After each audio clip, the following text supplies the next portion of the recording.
अस्सलाम वालेकुम जी। Ejaz Nisar, president CEO club Pakistan हाजिर है जी। We have a very great session about to start. Program है जिसका नाम है कॉफ़ी विद CEO। तो टुडे अवर जो गेस्ट आज हैं वो one of the top group Pakistan का जो स्पेशली कराची में ऑपरेट कर रहे हैं, फलकनाज ग्रुप, जो कि 1975 में इस्टेब्लिश हुआ था हाजी इलियास साहब जो इनके वालिद साहब ने, और आप माशाल्लाह ये सक्सेसफुली ये ग्रुप काम कर रहा है फलकनाज। और इसके अंदर 3-4 डायमेंशंस हैं इस ग्रुप की जो हिस्ट्री अगर आप देखें तो पहला तो उनका जो रियल एस्टेट के अंदर कंस्ट्रक्शन एंड डेवलपमेंट का काम है, और सेकंड जो इनकी टेलीकम्युनिकेशन, फिर एनर्जी, फिर टेक्सटाइल, और एक इन्वेस्टमेंट और फाइनेंस के अंदर भी एक सिक्योरिटीज़ कंपनी भी। तो एक बहुत बड़ी एक बिज़नेस की एम्पायर इनकी सेकंड या थर्ड जनरेशन से ये काम कर रही है। तो आज हम इनसे इनकी इस पूछते हैं, ये केस स्टडी है, it is not a interview, कि क्या वो फैक्टर्स थे, क्या वो पेन पॉइंट्स थे, क्या वो चैलेंजेस थे जो फलकनाज ग्रुप जिन अदवार में, जिन इरास में गुजरते हुए यहाँ तक पहुँचा है। और फिर हम आगे उनसे पूछेंगे next 5 year trajectory of the growth of Falaknaz group. तो please welcome mister Fayaz Ilyas. Thank you sir for the time. Thank you so much. बहुत शुक्रिया आपके वक्त का। It's indeed a great honor for me being a part and being with you. जज़ाकल। Fayaz भाई, मुझे आप थोड़ा सा इनलाइटन कीजिए, ये जो इसकी इंसेप्शन जो है फलकनाज 75 में ये स्टार्ट हुआ, और क्या पेन पॉइंट्स थे, क्योंकि हर स्टोरी के पीछे 2 चीज़ें होती हैं, या pen points and pride points. Indeed, very right. बिल्कुल सही आपने पॉइंट आउट किया। आज अगर हम ये कहें कि फलकनाज अल्हम्दुलिल्लाह एक पाकिस्तान में एक अच्छा एक ब्रांड रियल एस्टेट में, और ख़ास तौर पे कराची में वी आर अल्हम्दुलिल्लाह leading constructor and developer with the kind of almighty Allah, despite all the challenges, या with all the major and so many challenges. But अगर देखा जाए तो हिस्ट्री में अगर आज जो फलकनाज अल्हम्दुलिल्लाह एक एक्टिवली अपना इंडस्ट्री में जो है रोल प्ले कर रहा है, construction and real estate development की हम बात करें तो अल्हम्दुलिल्लाह ये लोगों को नज़र, लेकिन इसके पास्ट हिस्ट्री क्या पेन्स हैं, क्या एक ग्रोथ या क्या स्टार्टिंग पॉइंट है, वो डेफिनेटली लोगों को नहीं पता। लोगों को ये लगता है कि I myself as a Fayaz जो है वो एक आज बड़ा एक सोने का चमचा लेके पैदा हुए हैं या चांदी का चमचा लेके पैदा हुए हैं, बट ऑफ कोर्स नॉट। ऐसा वो टिप ऑफ द आइसबर्ग देखते हैं। Definitely there are very hard struggle behind, and started from the founder of Falaknaz, my father Haji Mohammad Ilyas sahab. उनका एक पौधा लगाया हुआ था since 1976। And these are second generation? I myself is the second. Now alhamdulillah third generation is into the real estate construction and they are joining us after their education. तो एक starting point था my father Haji Mohammad Ilyas, उन्होंने जब एक पौधा लगाया, और अल्हम्दुलिल्लाह वो एक मेहनत, एक अप एंड डाउन्स जो है इस कारोबार का हिस्सा अक्सर रहते हैं।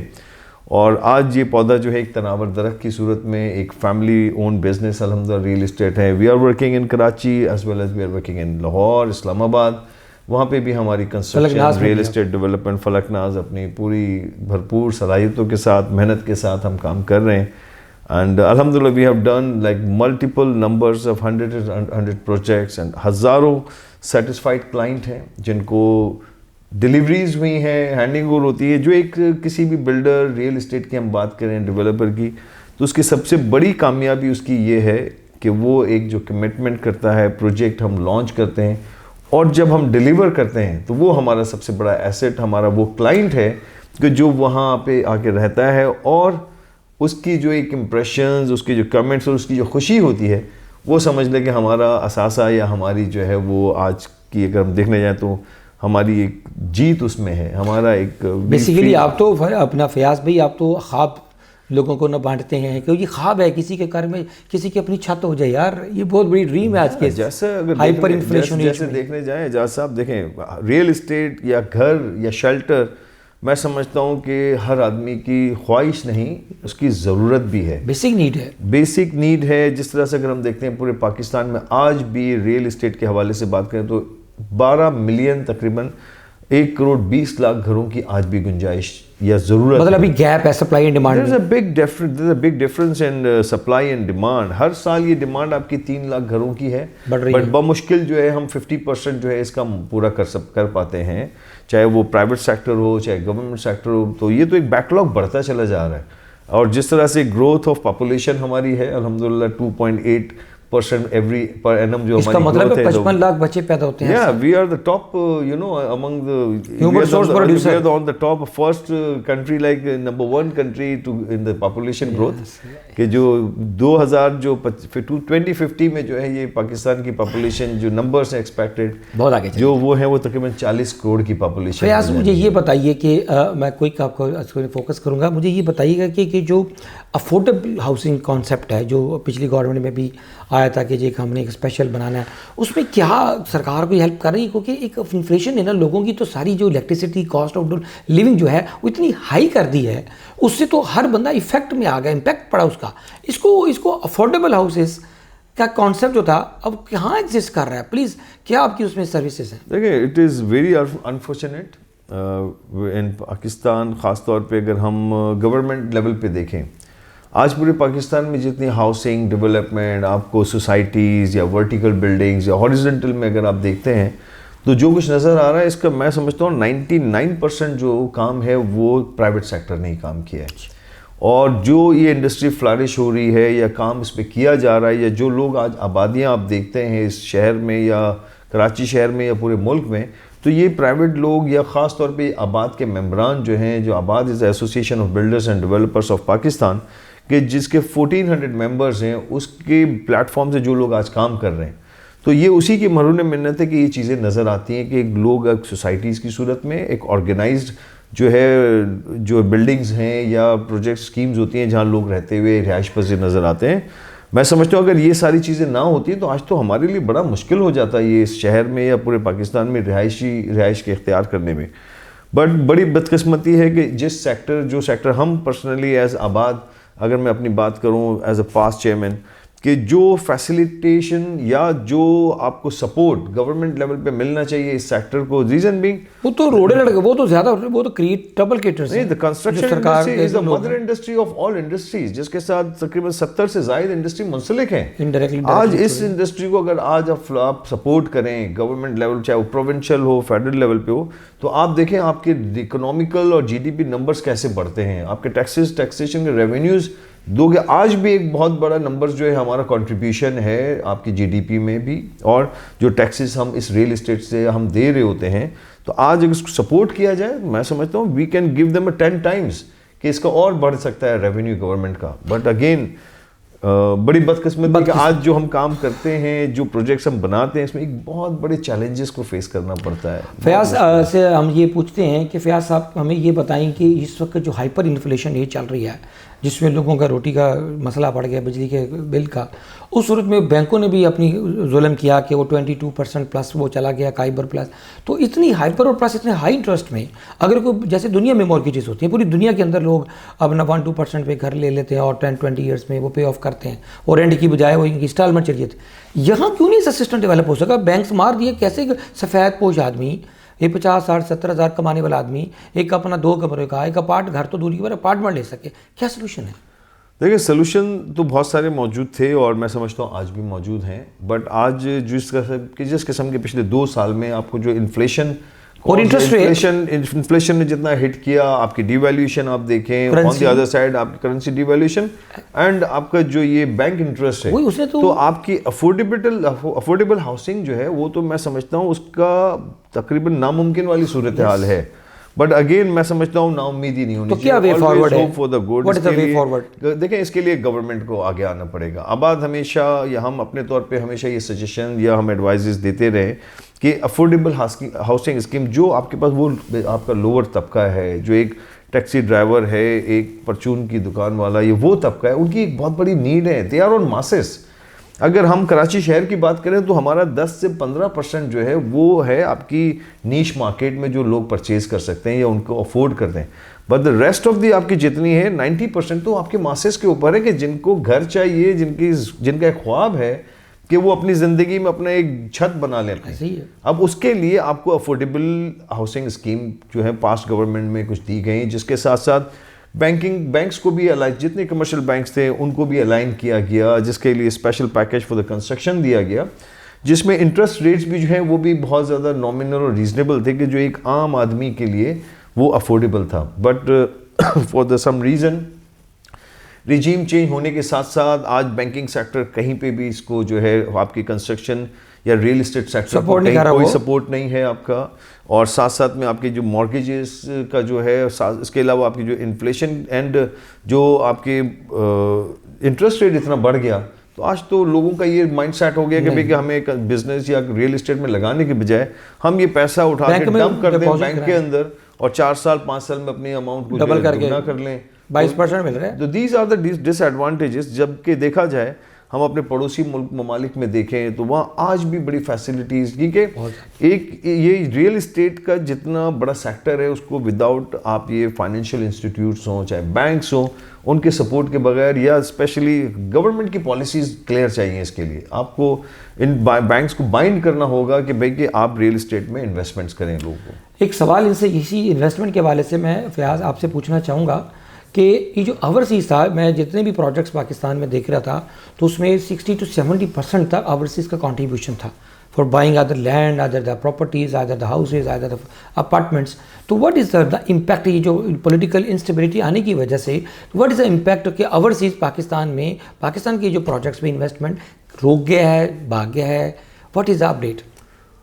देखें, जो आपको ओवरसीज़ पाकिस्तानी है ख़ास तौर पे और इसके अलावा आपके लोकल इन्वेस्टर्स हैं, उन्हें चाहिए होती है सिक्योरिटीज़ एंड द कॉन्फिडेंस कि भाई कि जो ये इन्वेस्टमेंट्स कर रहे हैं, आया ये इन्वेस्टमेंट का रिटर्न किस तरह से इनको मिलेगा, आरओआई इसके क्या बनेगा इसके ऊपर। और एक इंटरेस्ट होता है कि भाई कि जो भी हमारे जो ओवरसीज़ एक्सपेक्टेट्स हैं वो बाहर ममालिक में रहते हैं, वहाँ प्रोफेशनली जॉब्स कर रहे हैं या उनके बिजनेसेस हैं, तो उनका है कि बैक एंड पे इनकी मुल्क में इनका एक अपना घर होना चाहिए, राइट। तो उसके लिए उनका होता है कि वो यहाँ पे आपके पास फॉरेन रेमिटेंस आपके पास, मतलब पास्ट रिजीम में दीज जो रेमिटेंस की reached up to the 2 billion per month, like 24 billion and then later 30 billion तक ये नंबर्स हिट किया। एंड बिलीव इट, उसमें से ये ऑफिशियल है, अभी ऑफिशियल हैं, और इसमें से 65% आपका जो रेवेन्यू आता था, ओवरसीज रेवेन्यू रेमिटेंस आता था, वो जाता था इस रियल एस्टेट सेक्टर में इन्वेस्टमेंट्स होती थी। वो रुक गया। आज वो टोटली जो है आपने इनको इतना डिस्करेज किया जिसकी वजह से जो है ये सारी रिजीम्स जो चेंज हुई, कॉन्फिडेंस लूज हुआ, उनका ट्रस्ट जो है वो बिट्रे हो गया, जिसकी वजह से आज they are least interested to invest in real estate in Pakistan. तो मैं समझता हूँ इनके इस कॉन्फिडेंस को बहुत बढ़ाने की ज़रूरत है, इनको सिक्योरिटीज़ एंड कॉन्फिडेंस देने की ज़रूरत है कि वो ताकि अपनी इन्वेस्टमेंट्स करें पाकिस्तान में, जो कि बेतहाशा हो रही थी।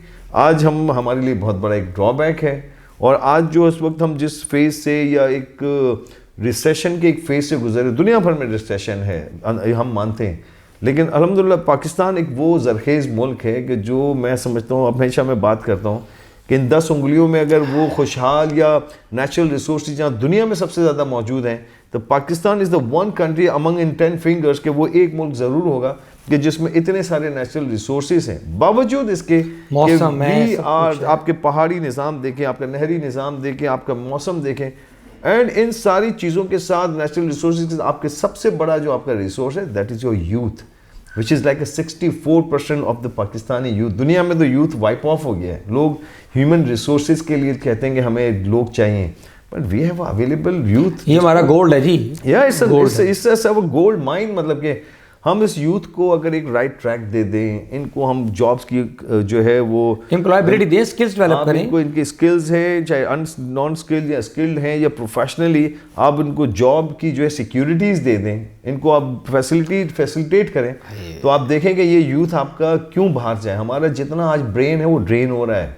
आज कहते हैं कि 10 लाख लोग चले गए, हो सकता है अगले आने वाले सालों में और ऐसे 10-15 लाख लोग चले जाएंगे, लेकिन आज ये आपका टैलेंट, आपका प्रोफेशनल अगर ये ड्रेन हो गया तो फिर तो पीछे कुछ वो आपने जो बात की ना, अल्लामा इकबाल ने एक जुमला बोला था, शायद आपकी जो अगर बात को मैं समराइज़ करूँ, कहते ज़रा नम हो तो ये मट्टी बड़ी जरखेज़ है साकी।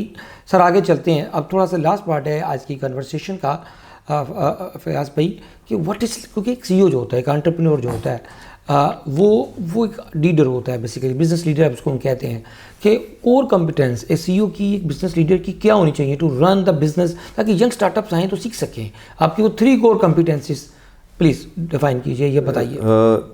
देखिए, CEO stands for chief executive officer. उसका सबसे बड़ा एक तो मैं ऑब्जेक्ट समझता हूँ उसका जो होना चाहिए वो होना चाहिए विजनरी, वेरी गुड कि विजन उसका क्या है। आप अपनी किसी भी कंपनी के एज अ सीईओ आप काम कर रहे हैं, आपको ये पता है कि लॉन्ग टर्म विजन अगले आने वाले सालों में 5 साल 10 साल का जिन लोगों ने अपने आप को वक्त के साथ ट्रेंड के साथ चेंज नहीं किया, मॉडिफाई नहीं किया, अपग्रेड नहीं किया, चाहे वो डोमेस्टिकली देखें चाहे इंटरनेशनली देखें, वो वाइप ऑफ हो गए, अपने काम इनके ख़त्म हो गए। लेकिन आपको ये पता होनी चाहिए अगले 5 साल या अगले 25 साल में आपको क्या प्लान्स करने हैं। हर आने वाले काम के अंदर, चाहे not only the real estate, चाहे टेक्सटाइल सेक्टर हो, चाहे ऑटो इंडस्ट्री हो, चाहे इसके अलावा माइनिंग, मिनरल्स या इंफॉर्मेशन टेक्नोलॉजी हो। आज टेक्नोलॉजी का दौर है, उसको अडॉप्ट करना आपके लिए मैं समझता हूँ मैंडेटरी एसेंशियल है कि आप कोई भी काम करें वहाँ पे आईटी की जो सोल्यूशन, आज आर्टिफिशियल इंटेलिजेंस की ऊपर बात हो रही है, तो आप देखें दुनिया में लोग अडॉप्ट कर रहे हैं। मैं समझता हूँ कि ये हमारा विजन होना चाहिए कि आगे आने वाले सालों में आज जो हम काम कर रहे हैं, जिन सिचुएशन में या जो डिज़ाइनिंग या टेक्नोलॉजी के साथ, हमें ये है पता है कि आगे आने वाले दिनों में ये चेंज होना है, हमें उनको आज फोकस करना होगा। हमें अपॉर्चुनिटी देनी होगी अपने उन यंग एंटरप्रेन्योर्स को या उन यंग आपके यूथ को कि जिनको आपको उनको मोटिवेट करना होगा, चाहे वो बिजनेस के पॉइंट ऑफ व्यू से आए या उनकी प्रोफेशनल स्किल्स के पॉइंट ऑफ व्यू से, कि आप वो आगे आएँ, बढ़ें, और वो आपको साइड बाय साइड मिल के उनके साथ आपको काम करना पड़ेगा। तो आई बिलीव कि आपके पास एक बहुत बड़ा यूथ मौजूद है। बट अगेन मैं ये कहूँगा कि हमारी जो गवर्नमेंट पॉलिसीज़ हैं उनको जो है बहुत वाज़े और क्लियर रखने की ज़रूरत है। इंस्टेड ऑफ कि जो ये इतना बड़ा एसेट जो कारोबारी हजरात, जो बिजनेस कम्युनिटी आपके पास मौजूद है, आप उनसे चीज़ें पूछें कि क्या मुश्किलात हैं, what hurdles they are facing in coming days and life, जो ट्रबल्स इनको आ रहे होते हैं। ताकि देखिए ये लोगों ने कहीं नहीं जाना, ये और ना जाना चाहते हैं, लेकिन अगर इनको कोई वे आउट नहीं मिलेगा तो डेफिनेटली ये कहीं ना कहीं जाएंगे। नहीं, बड़ी अच्छी बात की आपने। मैं हमेशा ये कहता हूँ always hope for the good, कि आप उम्मीद अच्छी रखें। और हमारा दर्स भी ये है कि जो है नाउम्मीद कुफ्र है, तो इसी लिहाज से तो मैं हमेशा एक शेर भी कहता हूँ कि पेवस्तर शजर से उम्मीद बाहर रख, कि आने वाला वक्त इंशाल्लाह अच्छा है। पाकिस्तान के लिए एक जो हमें ज़रूरत है वो है एक अच्छी मैनेजमेंट की। जैसे एक कंपनी में हम, जैसे मैं कहता हूँ आपकी गुड गवर्नेंस चाहिए। एक कंपनी में एक सीईओ काम कर रहा है, एज ए लीड कर रहा होता है उसको, वो एक मैनेजमेंट वर्क होता है, सारा एक मैनेजमेंट सिस्टम होता है। मतलब आपने बताया कि जो लीडर होता है वो विजनरी होता है और मैनेजमेंट होता है वो पर ऑपरेशनल एक्सीलेंस पे काम करता है। एग्जैक्टली। और यही चीज़ है कि पाकिस्तान भी एक आपका मुल्क है, आपका घर है, इसकी मैनेजमेंट चाहिए हमें। हर एक घर के लिए आपकी एक as a head of the family आप अपने घर की मैनेजमेंट करते हैं, आपके जितने भी फैमिली के लोग। इसी तरह पाकिस्तान, इसके जो हाई अप्स लोग हैं, उनको एक मैनेजमेंट करने की ज़रूरत है कि एक प्योर एंड स्टैंडर्ड एक मैनेजमेंट हो, ताकि जो एक निज़ाम हमारा है, मैं समझता हूँ बहुत ख़राबियाँ हैं, बट अगेन हर खराबी का एक कोई ना कोई सोल्यूशन है। एंड देयर आर जहाँ मसाइल है वहाँ वसाइल भी हैं। Exactly. इन्होंने एक बड़ी प्यारी बात की है कि we are not poor in resources, we are poor in good managers. Exactly. अगर अच्छे मैनेजर्स हों तो रिसोर्सेज की कमी नहीं है, अच्छे मैनेजर्स की कमी। सर आगे चलते हैं, शॉर्ट क्वेश्चंस और शॉर्ट आंसर्स। इमोशनल इंटेलिजेंस के ऊपर हार्वर्ड की रिसर्च है, कहती है कि किसी भी सीईओ में जो डिसीजन मेकिंग है या इमोशनल इंटेलिजेंस है वो सबसे इंपॉर्टेंट ट्रेट है। गुस्सा आता है, कैसे मैनेज करते हैं? क्योंकि इस वक्त हर चीज़ आपको सरप्राइज दे रही होती है, रोज़ कोई ना कोई ऐसी खबर मिलती है, you have to eat the frog in the morning.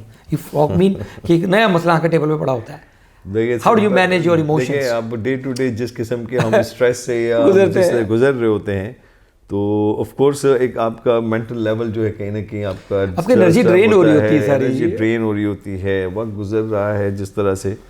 तो इन पर्सन अगर मैं बताऊं तो आई am very cool minded person. Decision making immediate होनी चाहिए आपकी जो सब ऑर्डिनेट्स हैं, जब उनको कोई इश्यूज या कोई चीज़ें होती हैं, अब फर्स्ट ऑफ ऑल देखिए आपका एक ऐसा सिस्टम डेवलप होना चाहिए जो ऑटो बेस आपकी चीज़ें पॉलिसीज हों, वो चल रही हों।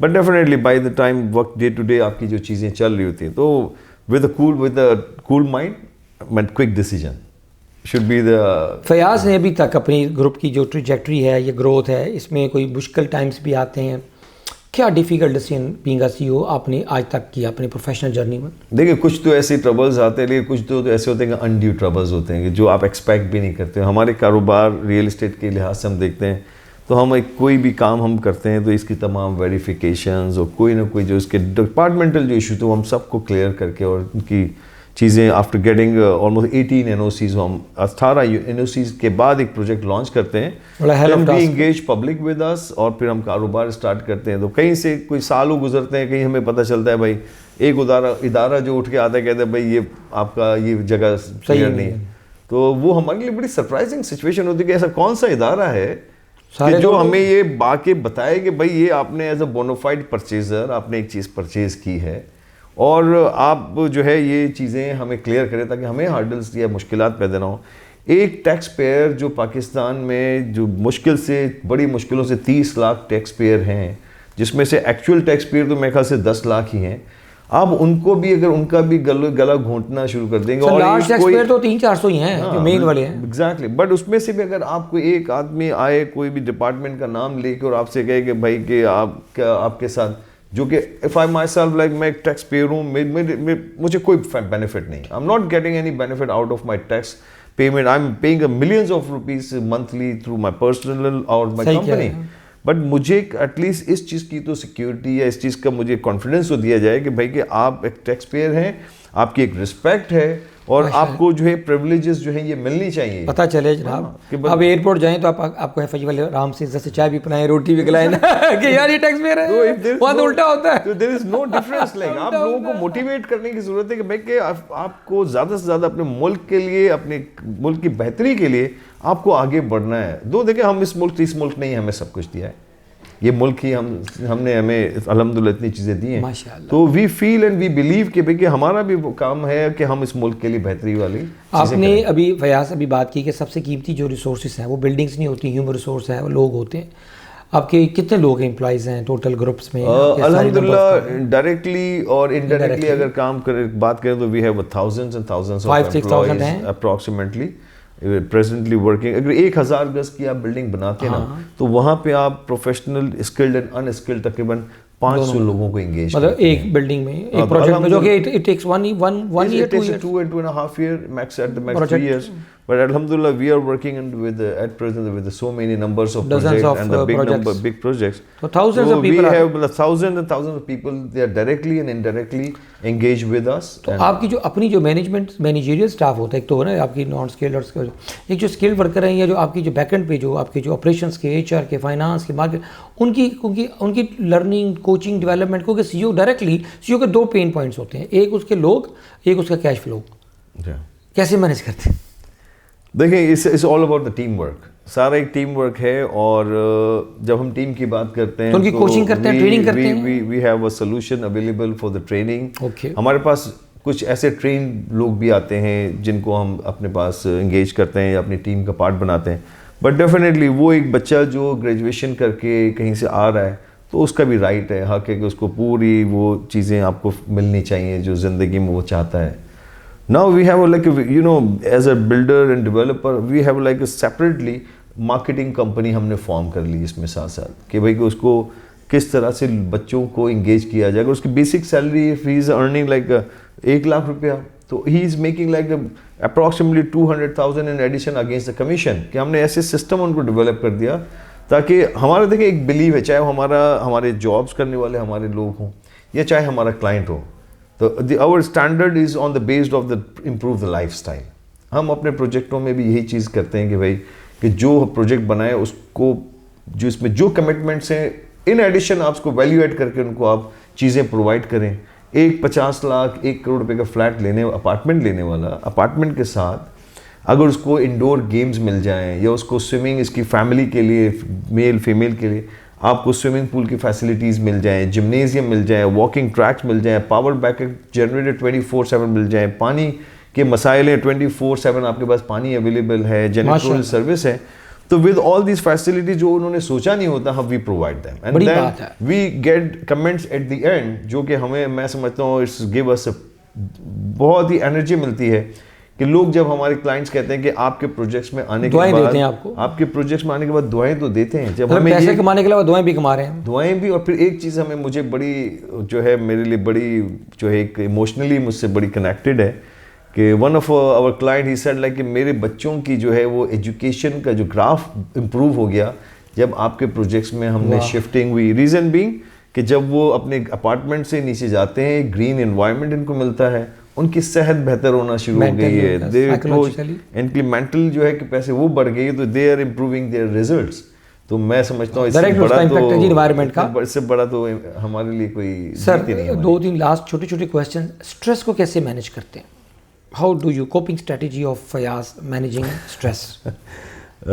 देखें, स्ट्रेस तो नेचुरल भी है और फैक्ट ऑफ लाइफ है, फैक्ट भी है, बट हद इम्कान ये कोशिश होती है कि अपने आप को उस सोच के साथ, और कहीं पे ज़्यादा बहुत स्ट्रेस बढ़ता है नमाज पढ़ते तो हैं या जॉगिंग करते हैं, जिम चले जाते हैं, अपने रब को याद करते हैं, उससे दुआ करते हैं उस स्ट्रेस को रिलीज करने के लिए। और सबसे बड़ी बात मैं समझता हूँ, अगर मैं पर्सनली अपनी बात करूँ या अपने फैमिली के हवाले से बात करूँ या इस फलकनाज के हवाले से, तो मैं अपनी माँ को याद करता हूँ इस चीज़ के लिए। सुभान अल्लाह। उन्होंने बड़ी, उनकी एक दुआएं हैं, एक उनकी एक तरबियत है मेरे पेरेंट्स की, कि जो एक उन्होंने आज एक स्टार्ट लिया था, शायद हमने भी नहीं सोचा था, बट अल्हम्दुलिल्लाह जब आपकी नीयत अच्छी होती है, आपकी विल है कि आपको लोगों को एक सर्विस या आपको एक बिजनेस है उसमें आप लोगों को प्रोवाइड चीज़ें, कमिटमेंट फुलफिल करने हैं, तो नोबडी कांट स्टॉप यू। आपको कोई नहीं रोक सकता आगे बढ़ने से, चाहे जितनी भी मुश्किलात हों। मैंने पहले कहा मुश्किलें इतनी पड़ी कि सब आसान हो गई। जब मुश्किलें आती हैं तो उसका सलूशन आप बेहतर तरीके से करते हैं तो आप आसान चीज़ें होती जाती हैं। It's blessing of almighty Allah. जज़ाकल्लाह। सीईओज़ की एक हैबिट है, ग्लोबल सीईओज़ की, जो मैं दुनिया में जाता हूँ, कि 50 to 60 बुक्स पढ़ते हैं इन अ ईयर, उनका होता है। तो क्या टाइम मिल पड़ता है कोई किताब के साथ, कोई तल्लक दोस्ती? क्योंकि अल्टीमेटली सीईओज़ की ग्रूमिंग होती है, सीईओज़ किताब से एक नए आइडियाज़ लेता है, नई उसको इम्प्लीमेंट करता है, जैसे ग्लोबल सीईओज़ करते हैं। पाकिस्तानी सीईओज़ नहीं पढ़ते। कोई है हैबिट का कोई ऐसा शौक बुक्स पढ़ने का? वेरी ऑनेस्टली, मतलब कोशिश तो आजकल होती है बड़ी कि बुक्स पढ़ी जाए, लेकिन आजकल जो है आपके सोशल मीडिया पे डिजिटल वीडियोस आ जाते हैं, इलेक्ट्रॉनिकली इतनी आपके पास रिसोर्सेज फॉर द इन्फॉर्मेशन। तो किसको सुनते हैं? जो आपके 3 फेवरेट हैं जिसको आप समझते हैं, जहाँ I really learn from these 2-3 people, they are my mentor, digital mentors? देखिए, इसमें बहुत ज़्यादा तो मैं इसको रिकॉल नहीं कर पाऊंगा, but again there are few. मेरे अगर लोकली अब बात करें तो मैं I am very impressed by Anwar Maqsood sahab. बहुत बड़े आदमी हैं। एक जुमले में एक विजडम, एक जुमले के अंदर समझ लो पूरी दुनिया या पूरे इसको वो जो है ना वो बता दो। Anwar Maqsood is one of my favourite. Zia हमारे थे, ग्रेट, नो डाउट इसमें। ऐसे बड़े लोग, सो मेरे अमजद इस्लाम अमजद की आप पढ़े, वो बड़ा उनका एक अच्छा है, मुश्ताक यूसुफी, ये बड़े लोग चले गए। सर आगे क्लोजिंग, सेकंड लास्ट क्वेश्चन है, रोल मॉडल कौन है आपकी लाइफ का? आप खुद इतना बड़ा रोल मॉडल हैं, who is your inspiration? Of course देखें, जो आज सीखा, जिस मकाम पे आज हैं, वालिदैन की दुआएं हैं, और मेरे वालिद साहब जो है अल्हम्दुलिल्लाह वो उनको बड़ा गुस्सा आता था। अब मैं इनके बिल्कुल समझ ले बरक्स हूँ, मुझे बिल्कुल गुस्सा अल्हम्दुलिल्लाह नहीं आता, लेकिन उन्होंने वो ही स्टिल माय रोल मॉडल, उनके फुटस्टेप्स को चीज़ों को फॉलो करते हैं, जो उनकी तरबियत, जो उन्होंने सिखाया आज काम का, कि भाई कि काम करना है, लोगों की जो है कमिटमेंट फुलफिल करना है, जो चीज़ें उनसे कमिट करो उनको दो, उससे ज़्यादा बढ़ के दो। और हम बड़ी बात नहीं करते, लेकिन जब हम लोगों को, हमारे कुछ गेस्ट आते हैं, जब लोग आते हैं, उनको जब हम विजिट कराते हैं अपने प्रोजेक्ट्स, तो दे फील लाइक यार we are not in Karachi. Reason being कि the target is like to improve the lifestyle of general public. माशाल्लाह। आप नीश मार्केट में 5 करोड़ 10 करोड़ पे जहाँ अपार्टमेंट्स मिलते हैं, घर मिलते हैं, वहाँ तो ये सारी फैसिलिटीज़ हैं, बट उन लोगों का क्या कि जिनको ये फैसिलिटीज, प्राइस रेंज क्या है? हम just minimum price range, we are into the price range of like, देखें हम 4.5 मिलियन से लेके 45 मिलियन तक की प्रॉपर्टी में हम डील करते हैं। We have all flavours, we have a land development, plotting, we have housing like villas, we have a low rise, mid rise apartments, high rise apartments हैं, we have commercial malls, everything. So we are alhamdulillah privileged, like blessed, like we are working in all sectors in real estate, and we have like in-house real estate marketing company which support us a lot, कि जिसकी वजह से हम कहते हैं आज market इतनी ideal नहीं है, but alhamdulillah we feel like अब जो एफर्ट कर रहे हैं ना, you get something out of this। एक और भी मैंने आपके बारे में चीज़ सुनी है, पढ़ी है, वो ये है कि फ़याज़ साहब जो है ना, वो बाकी चीज़ें तो उन्होंने भाइयों को दी हुई हैं, खुद इन्होंने डिज़ाइनिंग जो है ना, क्योंकि जो भी प्रोजेक्ट्स की जो होती ना, जो आर्किटेक्चर का इनका बड़ा शौक है, और ये नेचुरल जो क्रिएटिवनेस और इनके अंदर है। तो सर जाते जाते ये भी राज बता दें, ये कोई कहीं से कोई सीखा है या कोई नेचुरल टैलेंट है आर्किटेक्चरल डिज़ाइनिंग के ऊपर से?